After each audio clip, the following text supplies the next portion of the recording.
Thank you, Mr. President, Mr. Secretary General, Excellencies, ladies and gentlemen. The European Union stands for freedom and a credible rules-based global order, because this order is a real sine qua non condition for peace, stability, and a global economy that works for everyone. An alternative to this order is chaos, which always encourages violence, egoism, and extremism. The United Nations is the best tool we have to address on a global scale today's conflicts, famine, forced displacement, terrorism, and the return to nuclear tensions. For the EU and its member states, it is imperative that the UN rise to these challenges. This is why together we contribute approximately 1/3 of UN core financing, make 1/3 of UN peacekeeping contributions, and put in half of all voluntary contributions to UN funds and programs. But we also expect the UN to become a more energetic and a less bureaucratic organization that can act with clarity and purpose in all its actions. Therefore, the EU considers the reform ideas of the UN currently on the table as a necessary minimum. What is needed is more ambition, not less. The UN remains a vital forum to debate and a tool to implement our collective will, even if it has declined in popular esteem in recent years. I take the action by the UN Security Council on 11 September to sanction North Korea for carrying out more nuclear testing as a sign that the capacity for real leadership and unity is present. But it is still too little. No country should be allowed to undermine the global non-proliferation regime or to threaten peaceful countries. The European Union calls together with Japan and South Korea, our close friends and strategic partners, for a peaceful denuclearization of the Korean Peninsula.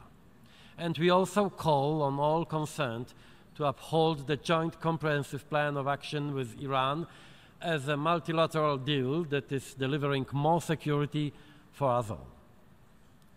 Europe also wants to work in partnership with African countries on challenges ranging from security and counter-terrorism to economic growth and job creation.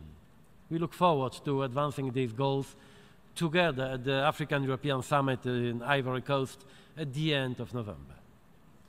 The European Union is already cooperating closely with UN missions on peacekeeping and conflict prevention in Mali, in the Central African Republic, and other conflict zones. And we are also doing our best to alleviate a major humanitarian crisis affecting more than 20 million people in the Lake Chad Basin, South Sudan, and Somalia. But more needs to be done. Now is the time to wake up to these escalating situations before it is really too late. When it comes to the global refugee crisis, the EU continues to assume its responsibility by receiving people in need of protection, by assisting host countries closer to the conflict zones. For 3 years now, the EU has appealed to the international community to take its responsibility for refugee protection and irregular migration. I am doing the same today. In that context, the European Union is actively supporting the United Nations process to develop global compacts on refugees and on regular, safe, and orderly migration. Your engagement is needed right now, both in terms of money assistance and humanitarian assistance and more resettlement for those displaced by conflicts in Syria, Yemen, Myanmar, and especially across Africa. At the same time, we should crack down on human smugglers that exploit vulnerable people and violate sovereign borders. I welcome that the International Criminal Court prosecutor is investigating the smugglers in Libya for crimes against humanity. We should treat them via a system of international sanctions just as harshly as those engaged in terrorism and piracy. The European Union calls on the international agencies to increase their presence on the ground in Libya immediately so that we can work to improve the situation of those victimized by the smugglers. 2017 showed us that Daesh as a territorial entity is fated for defeat. That's good news. Sadly, however, repeated terrorist attacks, also in Europe, demonstrate that the threat continues. So, we need to keep on strengthening the global fight against terrorism and violent extremism. In short, we must be more determined than they are. Doing more on counter-radicalization within the UN is badly needed. We welcome the establishment by the industry of the Global Internet Counter-Terrorism Forum to work in tandem with UN structures. The European Union has called on the major online companies to develop, as a priority, the means for automatic deletion of extremist content immediately after posting. And to the Muslim leaders of the world, I repeat the appeal I made after the London Bridge attack in June. Your strong stance against Islamist extremism will be a real support in the fight against terrorism. And finally, on climate change. The Paris Agreement is the cornerstone of global efforts to tackle in an effective way climate change and implement the 2030 Agenda for Sustainable Development.